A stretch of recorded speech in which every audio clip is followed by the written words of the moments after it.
Welcome to InterPartyConflict, the podcast where we answer your questions so you can have the best tabletop gaming experience possible. My name's Gabe. My name is Jeff. And we're going to answer your questions today. But first, I have a question. Jeff, how are you doing today? Not so bad. Made another batch of cookies. I don't know if I mentioned that in a previous episode, but I've been making. I think you might. You either mentioned it here or you mentioned it in our bonus episode. I can't remember. That's possible. Yeah. But I've been sort of like working on a cookie recipe that I watched a few videos online and stuff like that. I don't know if you're familiar with Binging with Babish. I know of it. I've seen one or two of his videos. I tend to watch a lot of YouTube cooking shows, and I'm not great at cooking. I don't have really good confidence when it comes with cooking. So like Skylar's different. She could just like whip something up and just kind of throws things in a pot and it turns out great. Sure. Whereas I turn into a panicky mess. I'm like, what am I doing wrong? I'm burning everything. What's going on? Yeah. But I figured start with easier baking stuff where it's more you have to follow a very specific recipe and it's not a lot of there's not as much winging it, so it's Sure. less likely for me to fail because as long as I'm following it to a T, everything's fine. Okay. But so I've been starting to bake cookies and they're turning out really good. Yeah. I mean, they're just chocolate chip cookies. It's hard to do those wrong. But Sure. And if you do it wrong, there's usually there's ways to figure out exactly what you did wrong. The thing that I really like about baking is that it is as close to a science as you can get. I mean, I know it's all a science, but right. Usually with baking, there's if a specific thing goes wrong, there's a specific thing that caused it. And right. It's if a thing got too dry or got too runny or something like that, you're like, oh, it's because I didn't use enough butter or something. Sure. It's or you can tell the difference between if you put the butter in and the butter wasn't cold enough, or right. if the butter was too warm, or if it was too cold, or whatever. So yeah. I've been browning my butter, which has been working out really well. Okay, so, for the cookies. Yeah, I don't know if I've ever had cookies with browned butter. I haven't made it without the brown butter recently, so I haven't made chocolate chip cookies in a very long time, and I don't think I've ever made them scratch, at least not by myself. I probably just bought pre-made frozen dough or something. Yeah, but I mean the last couple times I've done it, I've used brown butter, and I don't know what the difference would be, but I mean the brown butter smells really good when you got it all toasty, sure. So it's okay, I'm all for it. Well, cool. That's really cool. I mean, I'm of course a big fan of cooking, and it's always cool when someone else gets into cooking. So good job. Yeah, thank you.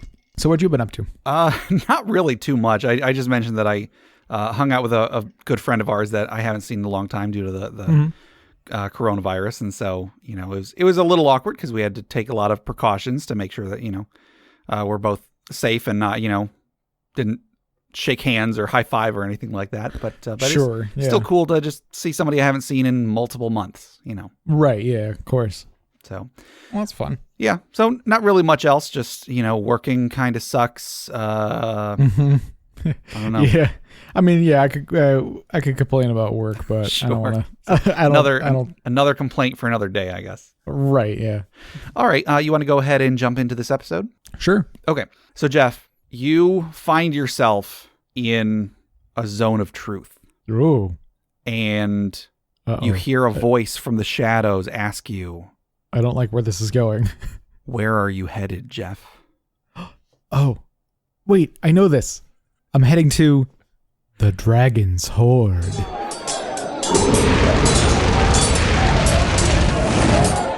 All right, so today's magic item was submitted by Joe S. via Discord. And the item is the Amulet of Truth. This is a rare magic item, and it is an amulet. This amulet is almost unknown, except for the most adept at espionage. The wearer of this amulet cannot be found to be lying by any magical means, because they believe the lie is absolutely true. An operative must, before donning the amulet, sit down and write out very specific instructions to themselves about what they want to believe is true. They then must perform an intelligence check to see if they've left out anything crucial. This sets the DC for the investigator or interrogator to discern that something is amiss. They can then put the amulet on and read their instructions. They absolutely believe what they read and can withstand any magic or interrogation as long as they made their intelligence check. There is a catch, however. On a natural 1, the user forgets to put a very crucial part in the instructions, the exit clause.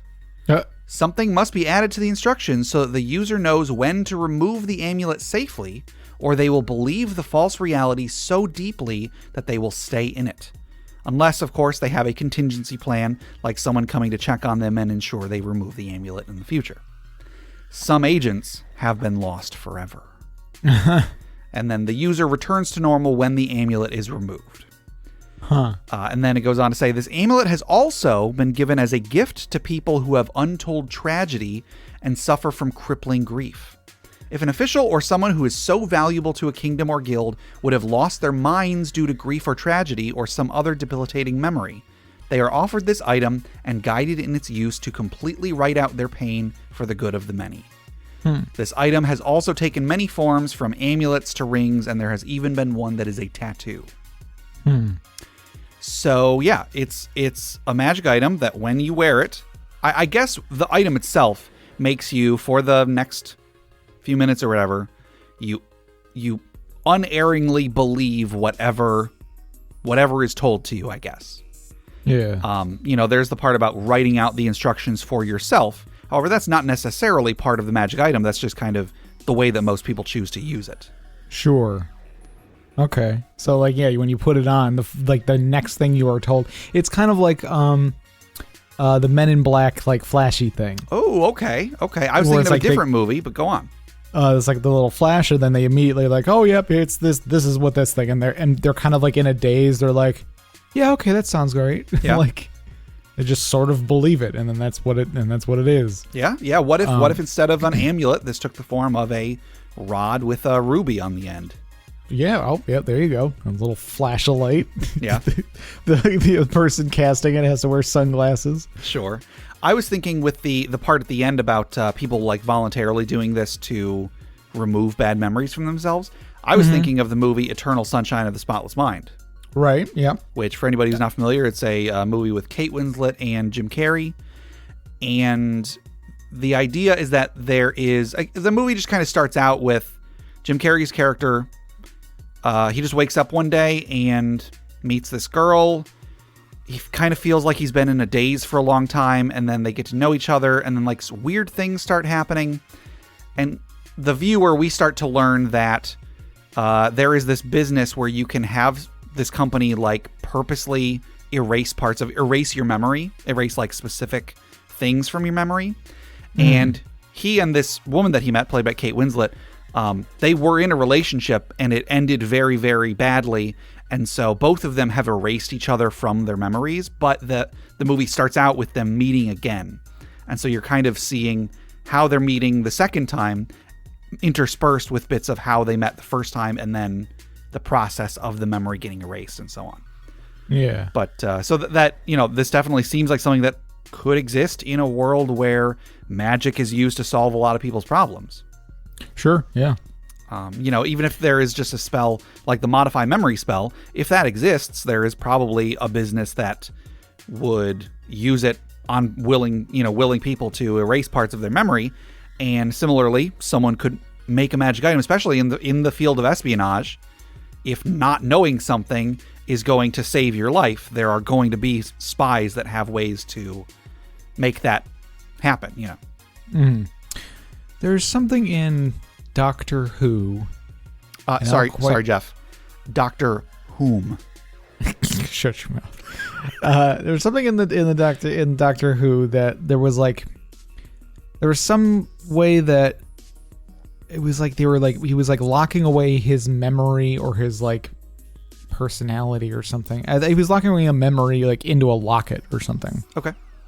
And it was basically forgetting who you were, so people if you were somebody who is a fugitive or something like that, or somebody's out for you, you would lock your memory of anything that you've done wrong into this locket or whatever. Sure.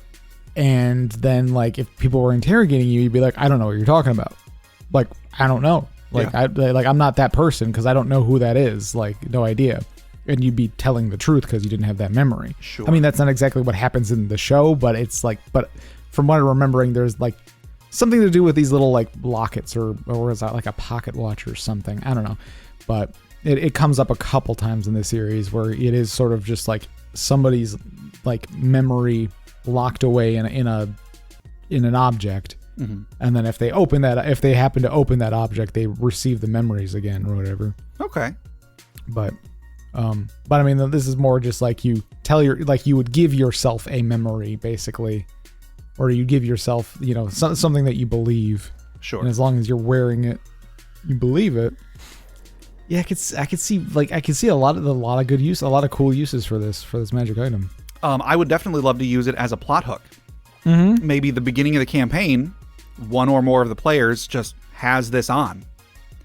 Sure. And then, you tell maybe you could tell the player like, hey, for plot reasons or something, you can't take this off. Or you could just kind of lie to them and be like, oh, this is very precious to you. You wouldn't take it off for any reason or something. I mean, that's part of the lie that was told to them or something. Sure. It could like they could have come up with some sort of backstory, but they weren't like.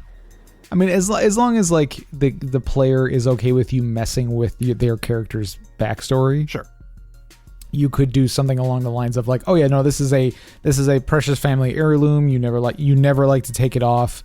It was given to you by your uncle or something, and he told you that some grand story about how he was a hero and like fought in a war and held onto this ring, and now you're carrying the ring, and meanwhile it was actually something he was like, it's a magical ring that he stole from somebody a long time ago. Sure. And it's just having you hold on to it thinking that it's something else, or yeah, just give the player reason to not want to take the thing off, and then when there is a point in the campaign where it would make sense to reveal this hidden backstory, either they take it off themselves or someone shows up to take it off, or to tell them to take it off or whatever. And then at that point they begin to, they get rushed with all these memories of stuff that they intentionally forgot. Right. Could be done well. It could also be done very poorly. So sure, be careful, I guess. Don't just throw this sort of thing around. But, yeah, I mean, it's a great item. I think this is a really, really interesting item. I don't think I've ever seen anything like this before. Mm-hmm. That's pretty cool. So yeah, good job. Once again, that was the Amulet of Truth submitted by Joe S. via Discord. Thank you very much, Joe S. for that. Jeff, if anybody else wanted to submit magic items for the Dragon's Horde, or if they wanted to submit questions for us to discuss, or stories for the funeral pyre or retirement village, how would they get those to us? They could send us an email at interpartyconflict@gmail.com or join us on our Interparty Discord at bit.ly/interpartydiscord. That's correct. And before we go any further, we have a giveaway today. Also, something else giveaway related we'll get to in a second. But first, okay. So we're giving away a copy of Unearthed Tips and Tricks Volume 1, courtesy of Crit Academy. It is a great product. It is a collection of 25 character concepts, encounter concepts, monster variants, magic items, DM tips, and player tips, all from the Crit Academy podcast. Some great stuff in there. I think it's a great supplement. Everybody should have a copy of this. Everybody should get one. So, Jeff, who is the winner of this great supplement this week? This week's winner is Andy K. Whoa, winner. Gobble. Yes, congratulations, Andy K. You should be getting that in your email pretty soon. If you don't get it within a week, let me know, and be sure to check your spam folder, of course. So Jeff, if anybody else wanted to be like Andy K and they wanted to get a copy of this great supplement from Crit Academy, how would they do so? They can send us an email at interpartyconflict@gmail.com with unearthed tips and tricks in the subject line. That's correct. And so thank you to Crit Academy for facilitating this. Good job, Andy K, and good luck to everybody else who is entering as well. And one more thing, we have a big announcement to announce this week. Okay. We have a listener who has chosen to remain anonymous they have donated a copy of the Deck of Many Things and the Deck of Illusions, courtesy of Cultzilla.com. So they are a physical copy of those magic items. So like, it's a deck of cards that you can use in your game as a prop for the magic item. And cool. I think these are really cool. And it was really, really cool of this listener to donate them to us. So I have them here. We're going to be giving away both of these to one lucky listener in 1 month's time. So this episode should be going out on July 28th. So I think we're going to give you all a month. So August 25th. I think is when we are going to announce the winner of this. Okay. So cool. How do you enter? You may be asking. If you want to win these two physical copies of these magic items, go to the podcatcher of your choice. Leave us a review. Leave us a review on Apple Podcasts, Stitcher, Podcast Addict, wherever you want to leave us a review for the podcast. Leave us a review. Send us a screen capture of it or a photo or whatever. Send it to our email, interpartyconflict@gmail.com, and we'll enter you into the drawing. But if you've already left us a review, awesome. Just send us a photo of it. And if you haven't left us a review, leave us one and then send us a photo of that. So cool. It's that easy. We've only, there's only going to be one winner, but it'll be really cool, I guess. Yeah.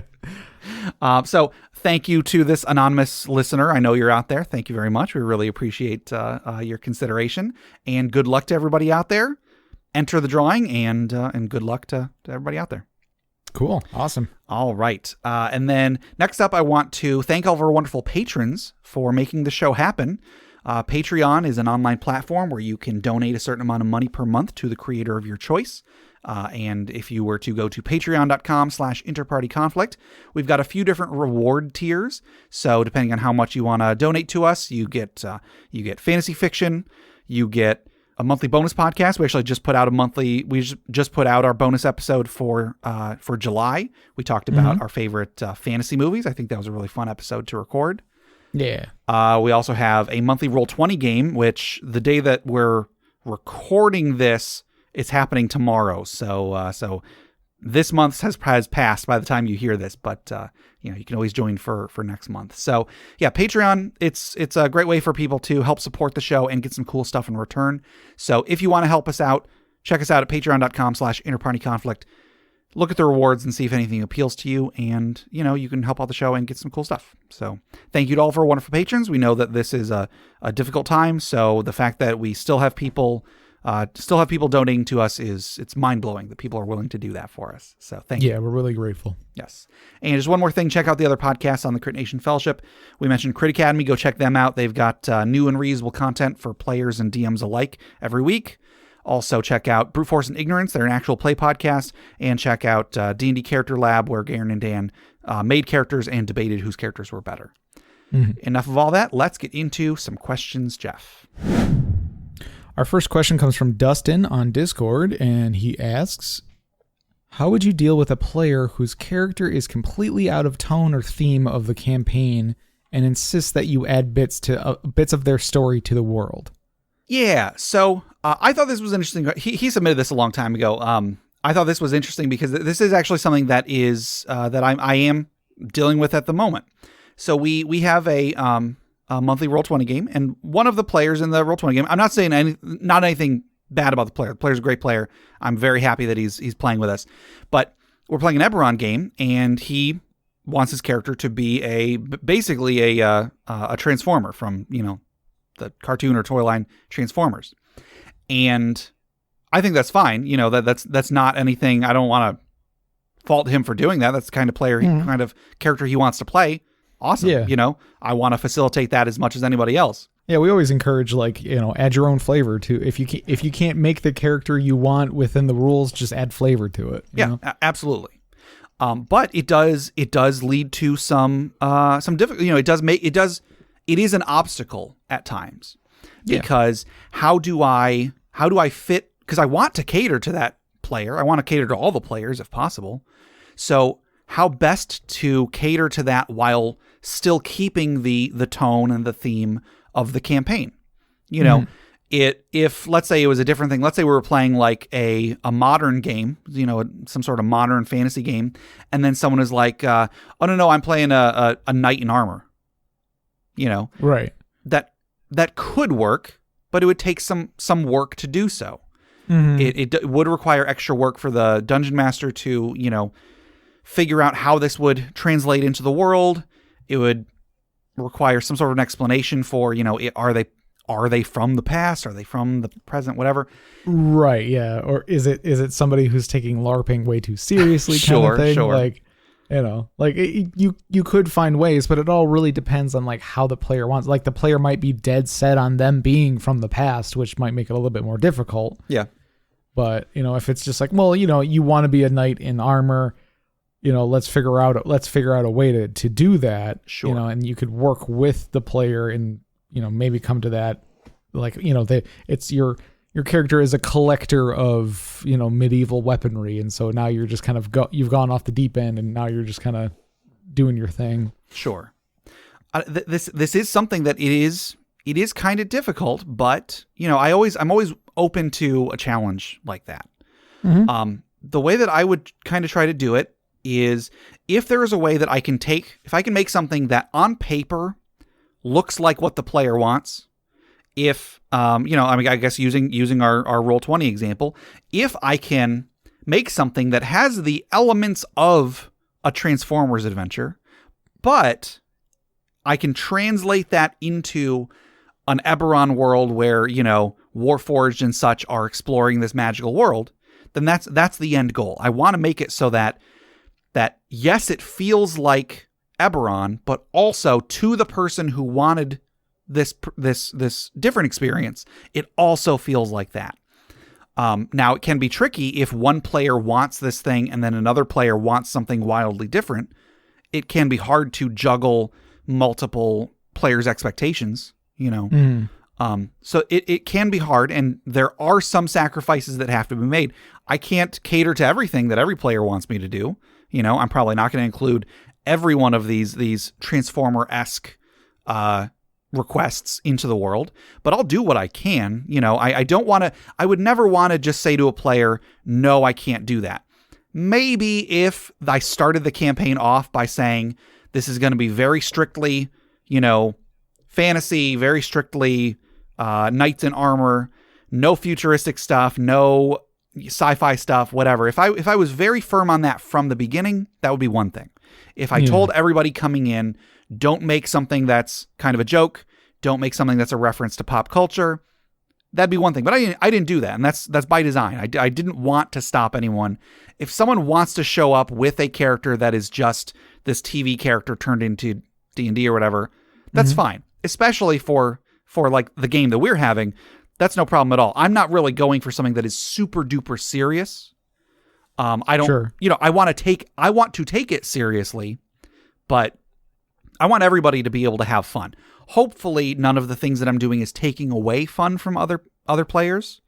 That is something you have to keep in mind, because I can cater to one player's requests and so on. But if I notice that one of the other players is getting upset because they don't like that the world has that in it, then I need to scale something back.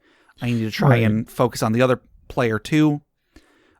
It is difficult. Like this is something that, every month I do have to try and think about, okay, how am I going to try and incorporate the things that I want, the things that I know the different players want. Sure. It's tough, and maybe it would have been easier if I had said at the very beginning, no jokes, no pop culture references, and so on. Yeah, but that's not something you want to do. You don't want to discourage, what's fun for everybody. And exactly.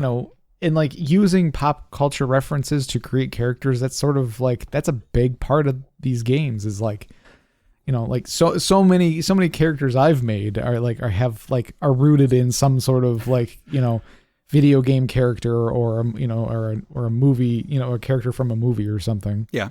So yeah, the trick is to, if you can take, let's say you take the concept of a Transformer, for example, and if you can describe that in an Eberron way, it is a Warforged. It's not actually a robot. He's not from a different planet.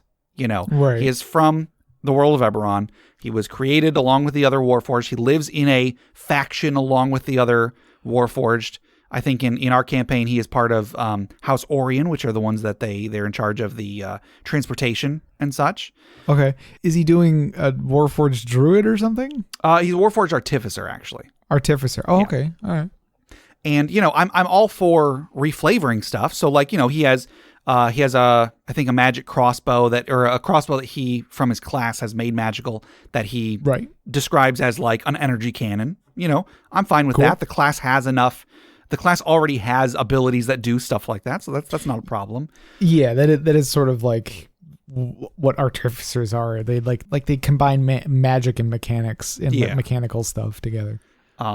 So I can reflavor certain things. It worked into the story at one point because I had, I guess, not spoilers because it's already happened and nobody here is going to then play in these past games we already ran. But there was a session where they found a magic item that allows them some sort of control over time. And I was trying to think of a way to how to make this work, like how to give them an example of how this would work.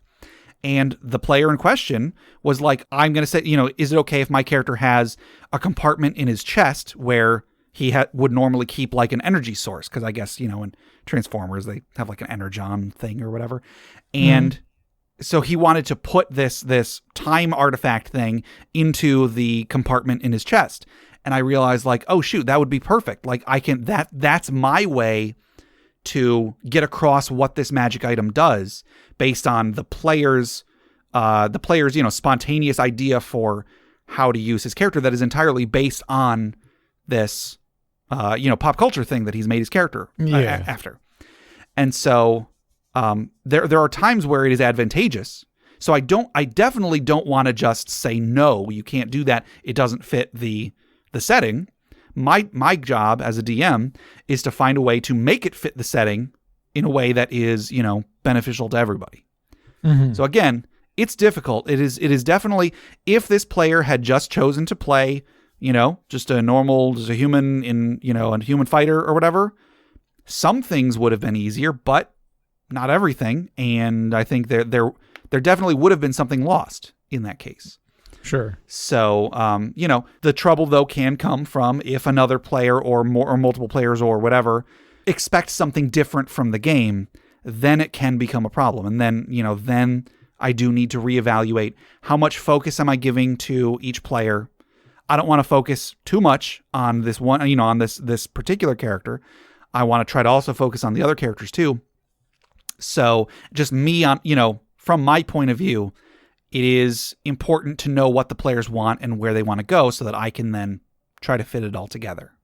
Mm-hmm. And I've been in other games where I'm not just trying to talk about a Roll20 game. That's just one example. I've been in plenty of games where one of the players, their character idea was a joke. I've played characters where my character was a joke. I played my character the Shoulder. The entire point of the character was that he says the shoulder and everything that he does is his shoulder. And that can't have been easy for the DM to fit into the campaign, but the DM was willing to do it, and I was willing to work with the DM. If he had said at some point, hey, Gabe, this isn't working, I would have been like, okay, no problem. I would have changed it. But, I'm glad that the DM was at least willing to try. So, it is difficult. It's definitely something that you have to keep in mind, and you do have to know what you're doing going in, because if you don't know what you're doing, the players aren't going to know what they're doing, and then it's just going to all fall apart, I guess. Mm-hmm. So yeah, I guess, do what you can to incorporate the player's wishes. Just make sure you're not spending too much of your time focusing on that one character. Try to focus on everybody, and, you do have to translate what doesn't fit into something that does fit. Everything can fit in D&D. It might be a little weird. You might have to take some liberties, but it can work if you're willing to work with it, Right. All right, our next question comes from Ninja. Wait, the streamer? Wait, no, it says here not streamer Ninja. That's who it is. Okay. Okay, I guess I don't know who Ninja the streamer is. It's like, I don't really know who it is either. But He's a guy who streams Fortnite. He was just very popular for a while. So not him. Not him. Not Streamer Ninja on Reddit asks, is there a wrong way to play D&D? Yeah, I think that the easy answer is to say no. And, overall, I guess I would say no. The adage is always, if everybody at the table is having a good time, you did a good job. But is there, I'm going to try to answer it not as, is there a wrong way to play D&D, but is there a suboptimal way to play D&D? And I don't mean like optimizing your numbers and so on, because that in and of itself, like I'll say a lot of people might say that to power game or to role play, ROLL, some people would say that that's the wrong way to play D&D. Like, oh, you shouldn't play D&D for the numbers. You shouldn't play D&D for the combat. You should play D&D for the role playing because it's a role playing game. Right. And that's fine. That is a way to approach the game. It's not the only way to approach the game. Role playing to play through a story and such is perfectly valid. But so is playing it for combat and playing it for the numbers and playing it to maximize your stats and so on. Like that is if everyone is on board for that, that is a great way to play the game. Yeah. So neither of those is a wrong way to play the game. Some people might think so, but those people are wrong. I could say that the wrong way to play the game is to play the game in a way that your players aren't enjoying, or to play in a way, I would say a DM is not doing their job well if they're not listening to the players, because, like you can talk about the DM is the one running the game and what they say goes. That's kind of rule zero. The DM is the final arbiter of all the rules and such. But I would say any DM that is not listening to their players' desires, any DM that isn't doing what their players want, at least to some extent, is playing D&D wrong, maybe. I would kind of say that, because yes, you can do the game that you want, but if you see that everybody wants something different, don't just soldier on with the thing that you want if you're the only one enjoying it. Right. You could say the wrong way to play D&D is to not enjoy it yourself. If you're not having fun, whether you're the player or the DM or whoever you are, if you're not having a good time, you shouldn't be playing the game. You should change the game so that you are having fun. So to continue playing a game that you aren't enjoying, either because you're running a game and you feel obligated to run the game well for everybody else, even if you don't like it, or even if you're a player and you feel like the rest of the group won't be able to continue without you, that is a wrong way to play D&D as well. I would say one thing that kind of irks me that people try to do with D&D is when they try to change something about the game to fit more of what they want. And I mean, you can change D&D. I'm not saying any change is fine, is a problem. But if you're trying to change something that changes the game fundamentally, I feel to an extent that's the wrong way to play it, because you could be playing a different game that is made for that. If you want to play D&D as a modern sci-fi zombie apocalypse, okay. There are ways to do that. You can hack apart the game. You can take out 75% of the rules and shoehorn in all these homebrew mechanics and stuff. You can do that. Nobody's going to stop you. The police aren't going to kick in the door and arrest you for changing the rules of D&D, but you could save yourself so much trouble by playing a role-playing game that is designed for sci-fi, for playing a role-playing game that is designed for modern fantasy, or for modern whatever. To play a game that is designed for a zombie apocalypse. I'll say one thing. The podcast Film Reroll, I've mentioned them many times. They play through movies using the GURPS system. So GURPS is designed to be it's the generic universal role-playing system. There are rules for just about any genre, any experience, anything you want. The guy that actually gave our podcast its name a long time ago said that he played a game of GURPS where each of the players were babies trying to escape an orphanage. And I think, or a daycare, not an orphanage, a daycare. And I think that is hilarious.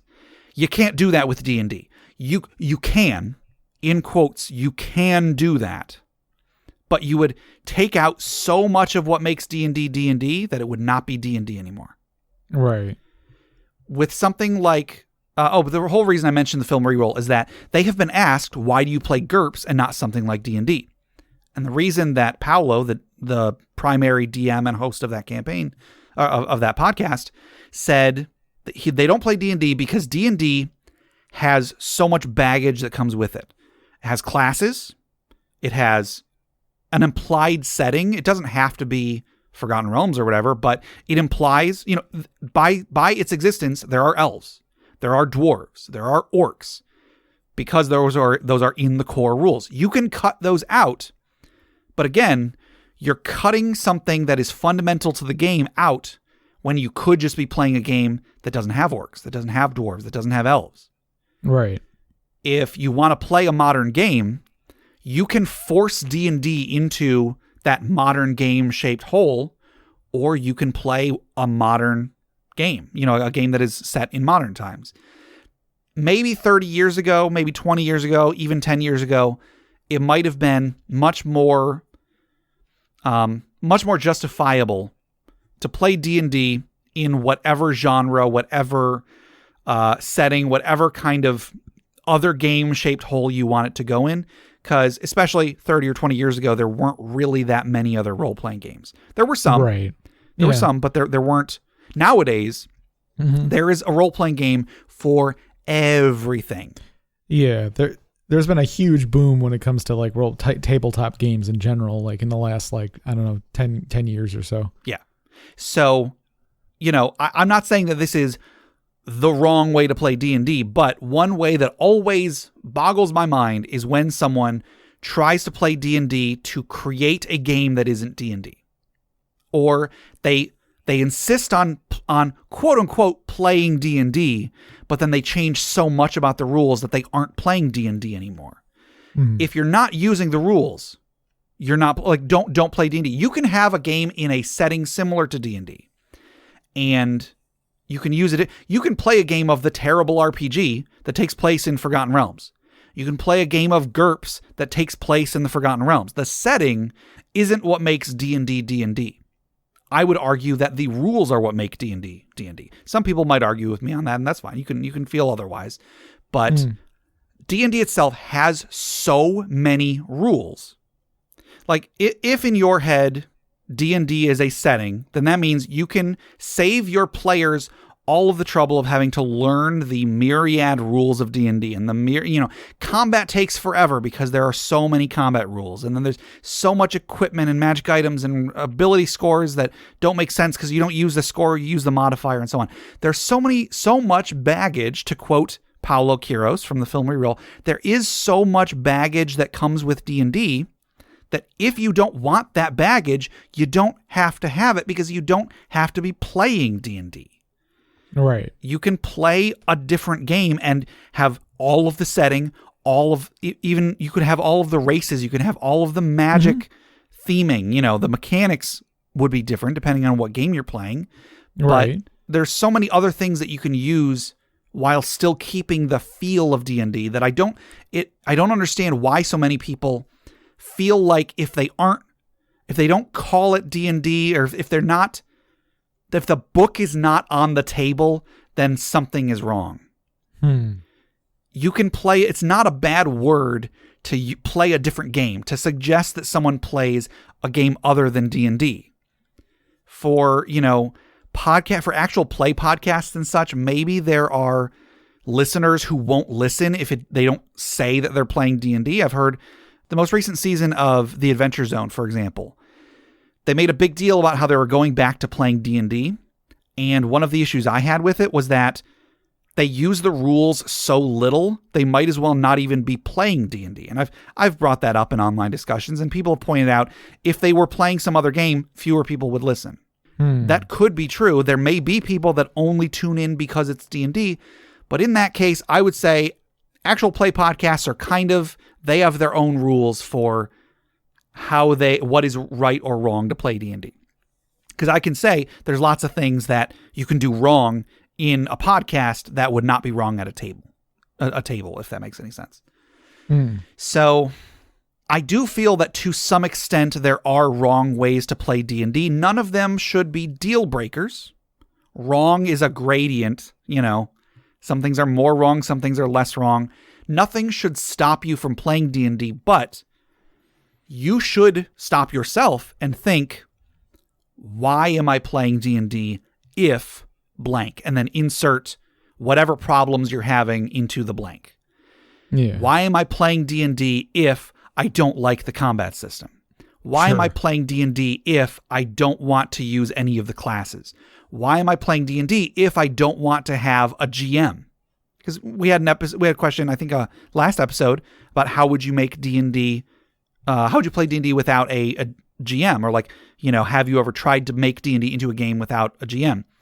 And you can try, but why am I playing D&D if I don't want a dungeon master? Because the dungeon master is a huge part of the game. Right. So, again, I think that by many definitions, there are wrong ways to play the game. However, there's no quote-unquote wrong way. Sure. You can play it, just there might be a better way to play it. Okay. If that makes any sense. I hope some of that made sense. I just rambled for a while, and Jeff, was just there to make sure that I didn't go off on too much of a tangent. So right, I'm like checking like dials and meters and stuff. Is like, how's the Gabe rant going? And it's like, oh, this meter's a little high right now. Better start quick, give him some RC cola. Yep. Cool them down a bit. At no point do I want to discourage anybody from playing D&D. If you want to play D&D, however you define it, go ahead and do it. But if you are doing a lot of work, if it seems like you're doing a lot of work, there's probably something you can do to make it easier for yourself. Yeah. And yeah, make sure everybody's having fun, including yourself. If you're not having fun, you shouldn't be doing it. I'll probably come up with I'll probably, after we're done recording, I'll probably be like, oh, and then there's this other thing that's a wrong way to play D&D. Right, I should have said this. Again, I don't want to, I'm not trying to sound like a curmudgeon. I'm just saying, don't do extra work. That's my point here. There isn't I know I keep saying there is or there isn't a wrong way. There isn't a wrong way, but there is a way that is way more work for you. So don't do that. Yeah, and it's which usually means you're going to have less fun. Exactly. Exactly. Either you do so much work that you hate it, or you do so much work and it's not as fun as the work that you put into it, and you get mad about it. Right. So it's like, I put so much work into it. This should be so much fun, and it's not. Sure. So if you are doing too much work and not having enough fun, that's the wrong way to play D&D. Whatever you were doing, that's the wrong way to play. There we go. All right. Okay. I think that'll do it for our regular questions for today. But we still have our social media questions. And our last social media question was, in your opinion, what movie or TV show best encompasses the sword and sorcery genre? Do you recall what your answer was, Jeff?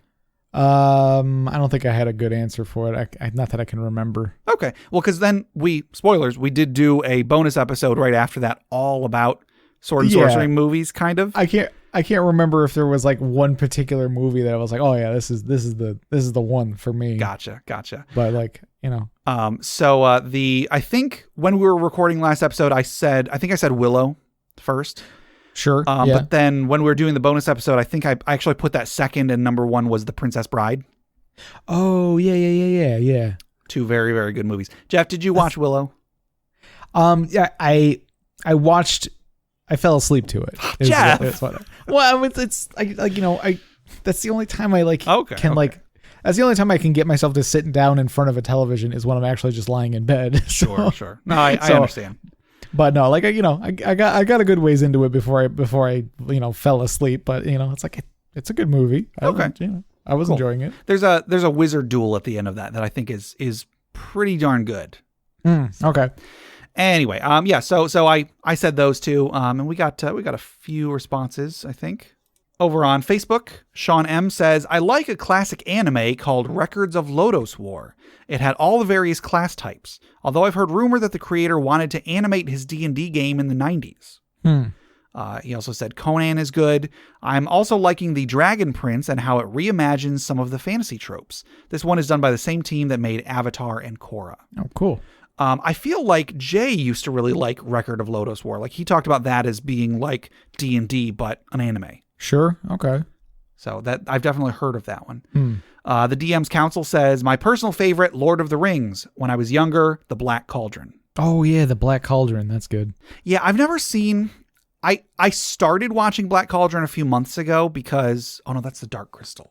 No, I haven't seen Black Cauldron at all. I haven't seen Dark Crystal either. I started watching Dark Crystal and got like 5 minutes in and I was like, I can't watch this. Because it's all like these really creepy looking puppets. Oh, yeah. No, I know Dark Crystal is a big influence on a lot of nerds, like D&D players and stuff like that. I couldn't watch it as a kid because it creeped me out. They were so creepy looking. Yeah. So yeah, I definitely have not seen The Black Cauldron either. Kyle S. says, Conan the Barbarian is quintessential sword and sorcery. The movie has all the tropes: a barbarian, a thief, a fighter, a wizard, an evil cult, a succubus, a shape-shifting sorcerer, a giant snake, evil henchman, a resurrection ritual, and an ending that begs you to continue the adventure. Also, Arnie's muscles and James Earl Jones' voice are unforgettable. I can agree with that. Pretty good. Sounds pretty good to me. Justin H. says Merlin. Nicole K. says Merlin. Nope. Eric B. says Merlin. Jason P. says Beastmaster. Oh, Beastmaster. Really okay. Beastmaster. Yeah. And then Dan W. just put a GIF from Lord of the Rings. Nice. So I think from Return of the King. I could be wrong. I have to turn in my nerd card. Sorry. Over on Reddit, we just got one. Alistar the Minotaur says, while they're loosely based on Greek myth, the Clash of the Titans series of movies were a great example of sword and sorcery, even if they weren't great movies. However, the timeline always confused me. Clash of the Titans follows Perseus attempting to defeat the Kraken, and Wrath of the Titans follows him defeating the Titans themselves 10 years later. But then Remember the Titans follows a Virginia football team during the Civil Rights era. It was a wonderful movie and frankly better than its predecessors, but it was difficult to understand the artistic liberties the director took with the final movie of the series. Oh, no.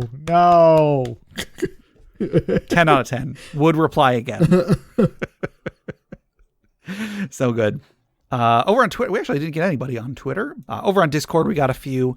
Dustin says, Xena Warrior Princess. You've got leather-clad warriors, ridiculous weapons, feisty wizards, angry gods, inter-party conflict, campy dialogue, and over-the-top action scenes. Everything a growing nerd needs. Yep, that's good. I remember there was an episode of Xena Warrior Princess that I saw, because a couple years ago, and by a couple, I mean like 10, my wife started watching that show. We got the DVDs, and she started watching the show again. Mm-hmm. And there was an action sequence where there's a guy standing next to a table.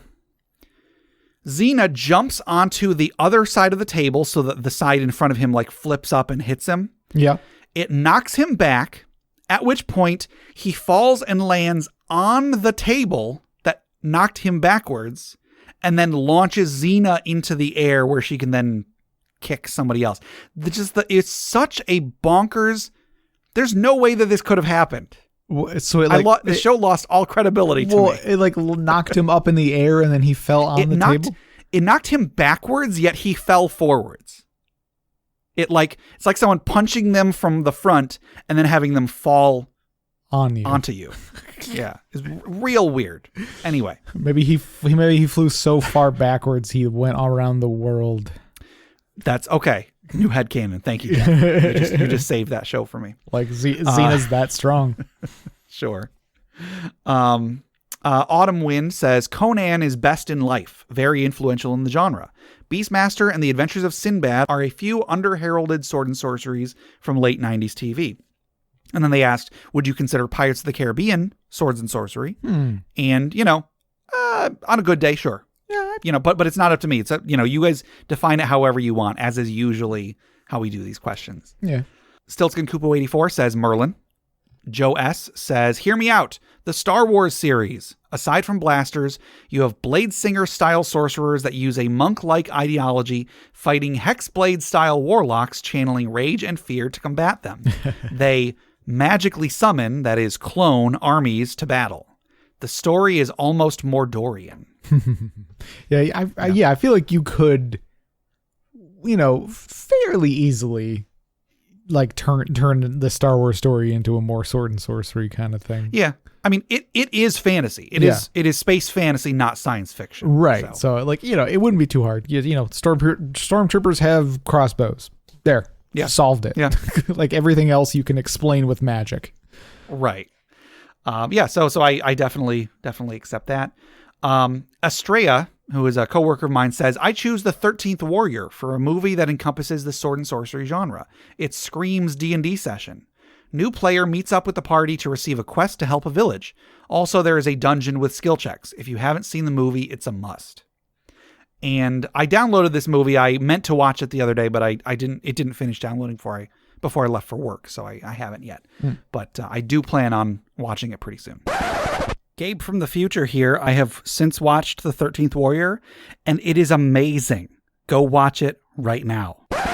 And then I think Collins B mentioned the Chronicles of Narnia, because we talked about the Chronicles of Narnia and such. Yeah. So, definitely. I definitely want to watch the rest of the Chronicles of Narnia movies, because I only watched The Lion, the Witch, and the Wardrobe. I still need to watch the following two.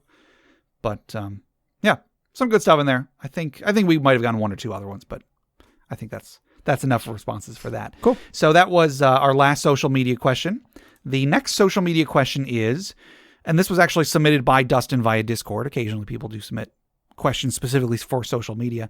Do you have a D&D themed drinking vessel? So do you have a glass or a tankard or a mug or whatever that is D&D themed? I got a big old mug that I got at the Renaissance Festival. Okay. So that could work.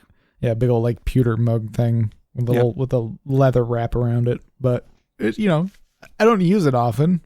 Sure. But I've definitely like taken it out at the table to, during extra nerdy sessions or something. Sure. Just kind of show off like, oh, check this out, When we did a 4th edition campaign a couple years ago. This was like 4 years ago or something. Yeah. Anyway, stop putting numbers to time, Gabe. Yeah, I know. So several years ago, we did, like when I moved back from that's not right, when I moved back from Tennessee. At some point, I did this D&D campaign where when I had you guys come over, I had you bring a glass or some sort of drinking vessel that was going to be your drinking vessel for the game. And then you just left them here at my house so that I would wash them and I'd have them ready every time we played. Sure. I think all of them that people brought were just regular glass mugs or whatever. But that's as close as I have. I don't really have anything that doesn't look like a dragon or anything. Sure. But I can 3D print whatever I want. I probably should make myself some sort of something. I mean, heck, you could like 3D print something that like a standard like plastic, like paper cup or something would go into, Okay. So it'd be more like a like a little cozy, but it'd be a 3D printed like D&D themed cozy for a can of RC. I definitely could. There's actually a thing that I saw online. Somebody designed. It's basically it's a thing like that, but you put a can into it and it makes it look like it's a beer stein. Okay, cool. Yeah. So maybe I'll make one of those. Something like that. I just realized I have many, many years ago, I went to like a paint your own pottery thing with my wife, and I have a mug. Yeah. That we had just finished the Age of Worms adventure path. Yeah. And I did paint it in commemoration of the Age of Worms adventure path. So I think it has Billion Swords of Justice. It says Billion Swords of Justice on it, and then I've got 2 katanas crossed because that's what Jay used. I've got Steve's axe, and then I've got your emerald sword, and there's like a big Hus worm underneath it. Yeah. And then on the other side it says Tally Hall. Oh, right, of course. Yeah, we were really into Tally Hall. I still listen to them. Yeah, no, they're good. They haven't made any music in the last 10 years. So yeah, that's as close as I have. I have a thing that is decorated to commemorate a campaign that we finished. Yeah, but that's all. So, so I'm interested to hear what sort of drinking vessels our listeners have out there. So be sure to respond to that. So I think that'll do it for our questions for today. So before we close out, let's wind down a little bit. Let's relax. Let's take a sip from our D&D themed drinking vessel. Oh, sure. That came out really weird. Let's remember those who have come before us, who have given their lives so that we may have a better world to live in, as we toss another log onto the funeral pyre.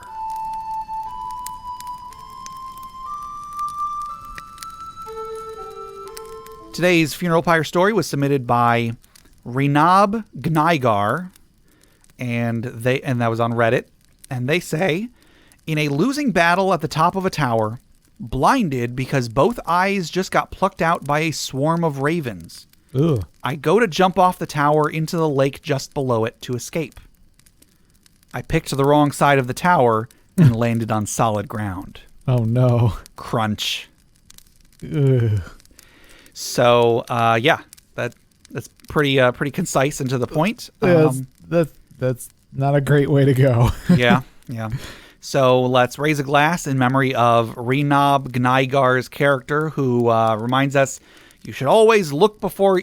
Oh, wait. You can't. Oh, Clink. All right, that'll do it for today. To submit questions for us to discuss, items for the Dragon's Hoard, or stories for the funeral pyre, please email us at interpartyconflict@gmail.com. For show notes, links to media mentioned on the show, and running lists of questions and magic items, go to interpartyconflict.com. Join the discussion on social media. Find us on Facebook, facebook.com/interpartyconflict, on Reddit at r/interpartyconflict, on our Interparty Discord, or on Twitter at InPartyConflict for our weekly social media questions. Your answers might end up on the show.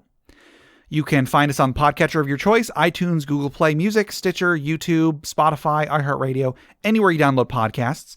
Please rate, review, subscribe, or just tell a friend. In fact, if you leave us a review, send us a photo of it, and you will be entered into the drawing for the Deck of Many Things and Deck of Illusions. So cool. Do that. Yeah. Also, if you'd like to support the show monetarily, check out the rewards at patreon.com/interpartyconflict. We have a few different tiers, so anything you can spare, even $1 a month, would go towards making the show better, and you'll get bonus content for it. Jeff, tell us about FriendQuest. FriendQuest is a YouTube channel where you can watch us play video games. Yes. Speaking of video games, check out my side project, the Arcade Memories Podcast. If you want to submit your own childhood memories of going to the arcade, send them to me at arcadememoriespodcast@gmail.com.